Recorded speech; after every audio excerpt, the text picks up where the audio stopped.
What would you call the Hulk if he hadn't shaved for quite some time? Mark Scruffalo.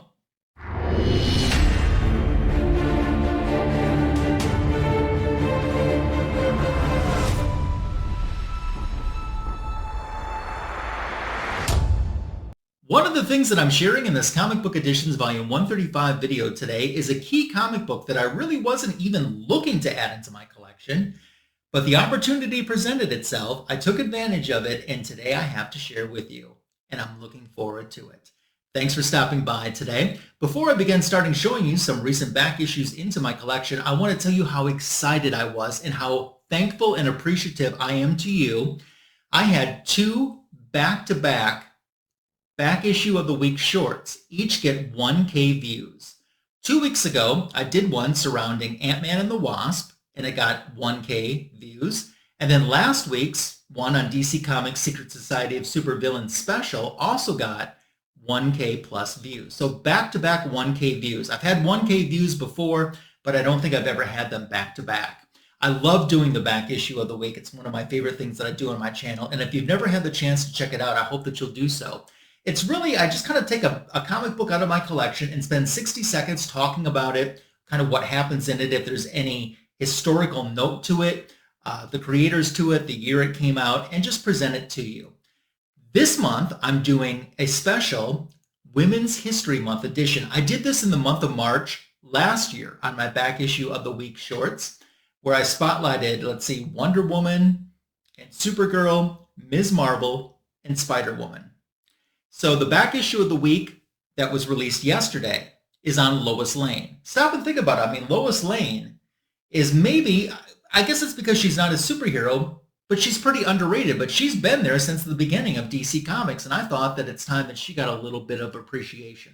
So if you haven't checked out that short, make sure to do so as well. Or check out some of my previous back issue of the week shorts if you want to learn a little something about some comic books that I have in my collection. Like I said, I have so much fun doing that. And then to see those two back-to-back at 1K plus views meant the world to me. You guys are awesome.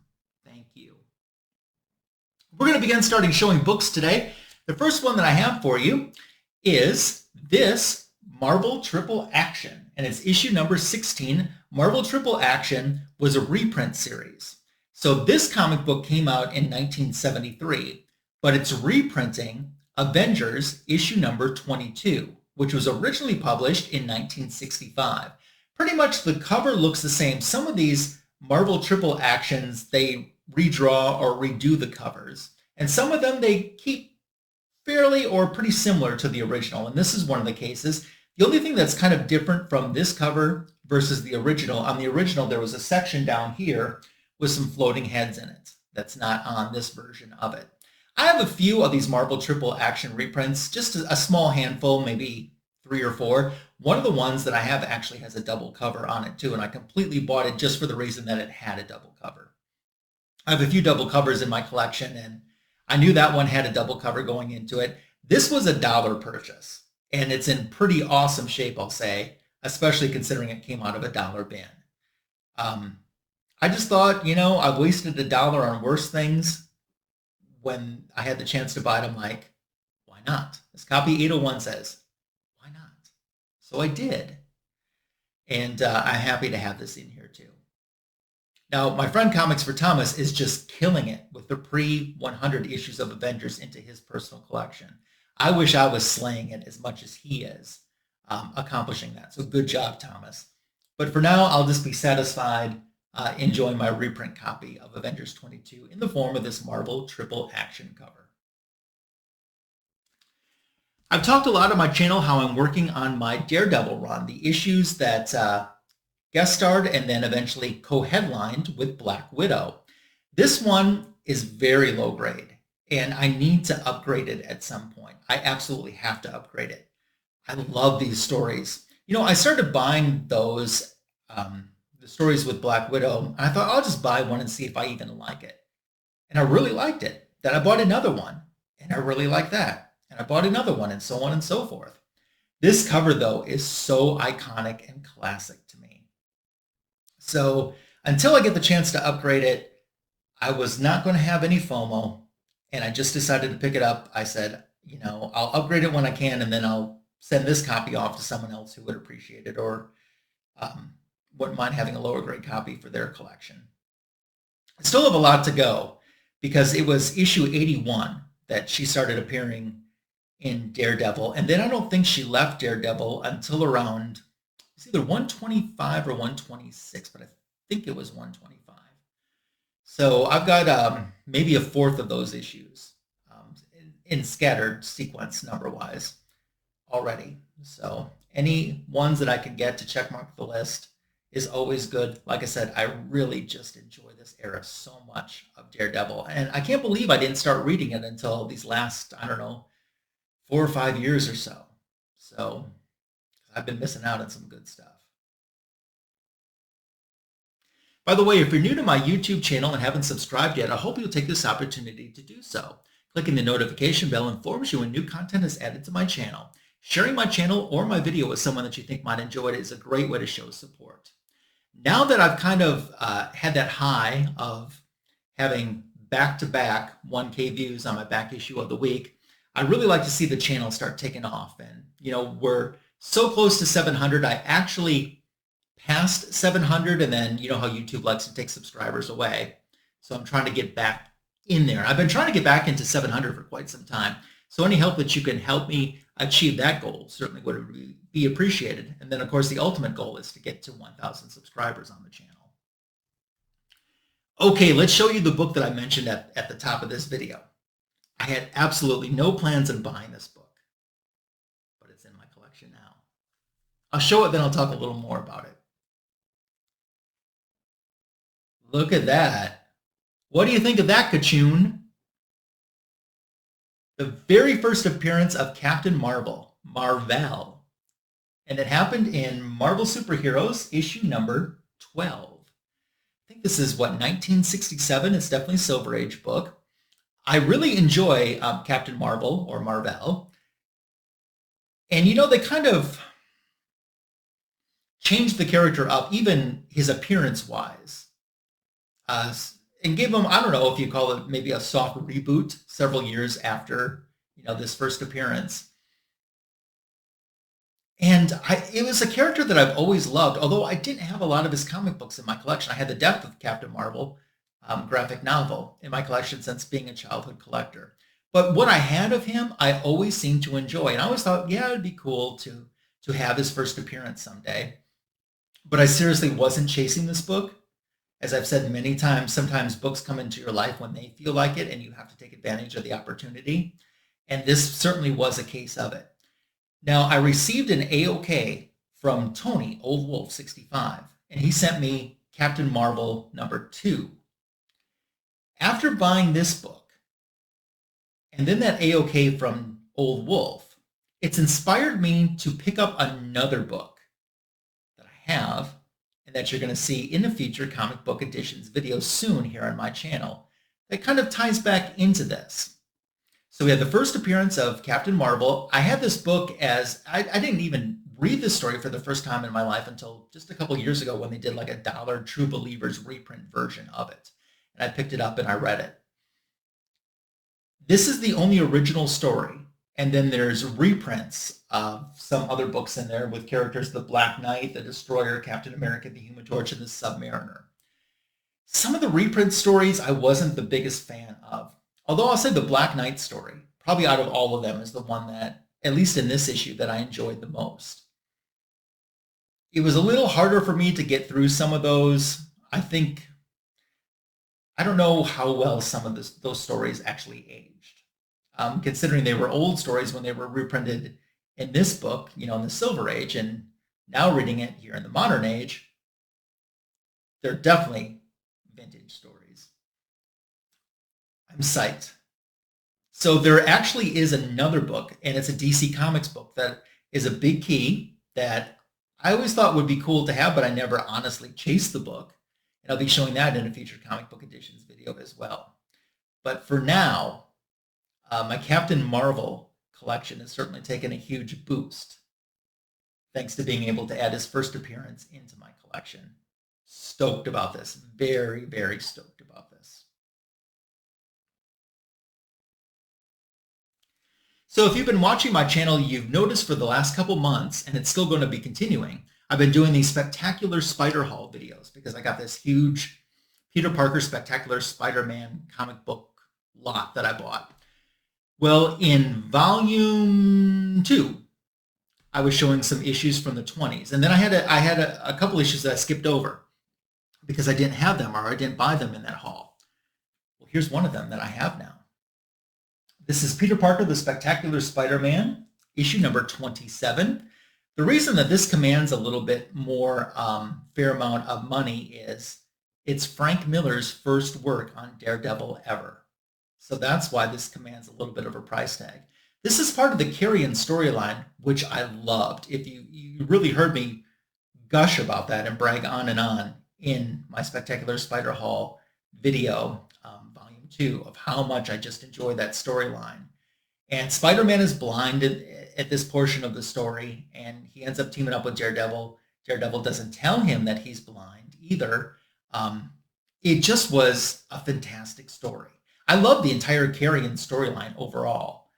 And although, like I said, this commands a little bit more of a price now for the key factor of it, to me, it's worth investing the money in and being able to add it to my collection. And because I love that storyline so much, how about issue number 28 to fill in that little gap that I had in that Spectacular Spider Haul Volume 3 video. So second Frank Miller work of Daredevil, because Daredevil continues to be a guest star in this issue's appearance as well.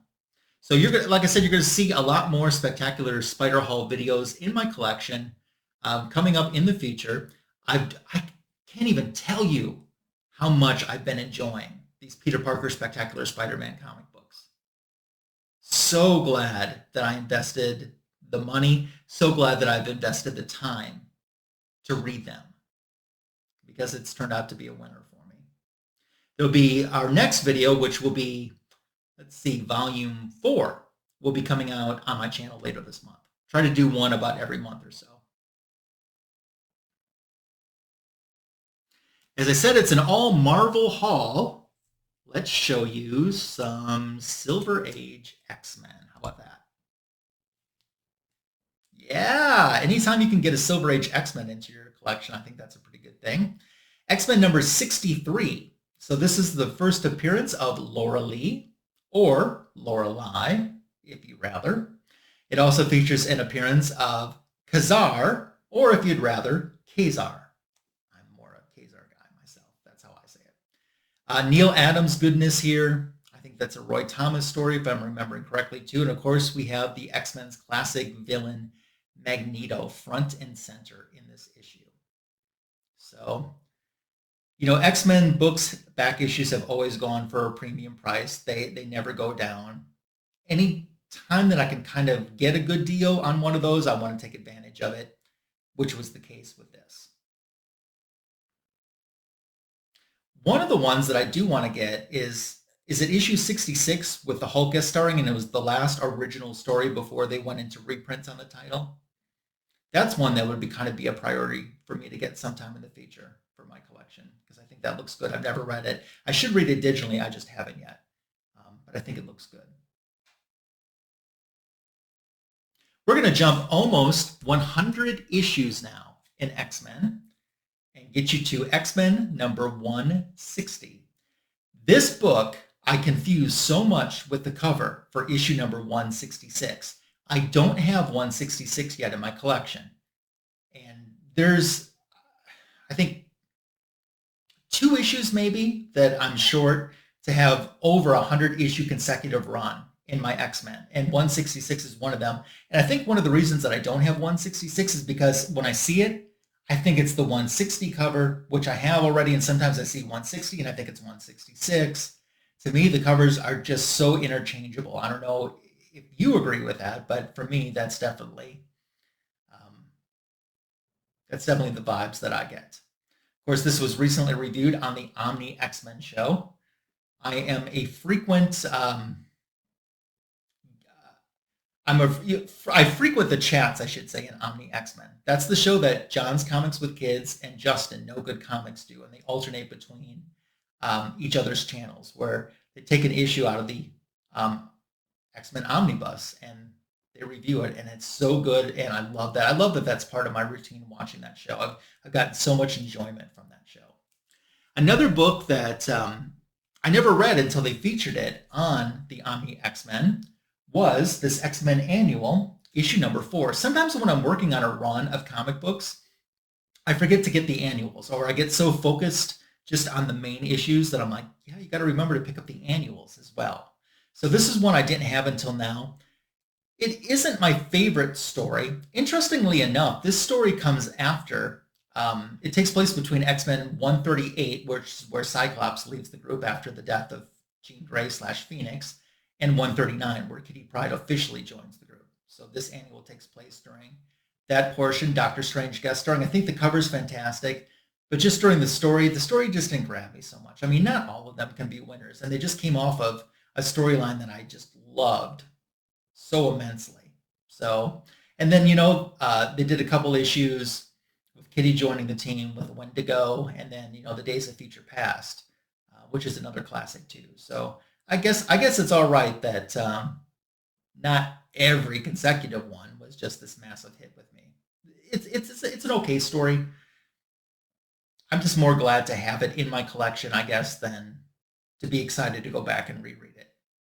I don't know, who knows? Maybe sometime I'll reread it. Maybe I was just in a bad mood that day I read it. I don't know, but we'll see.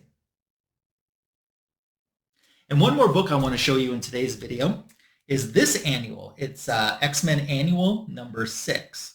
So I was talking about the Omni X-Men show.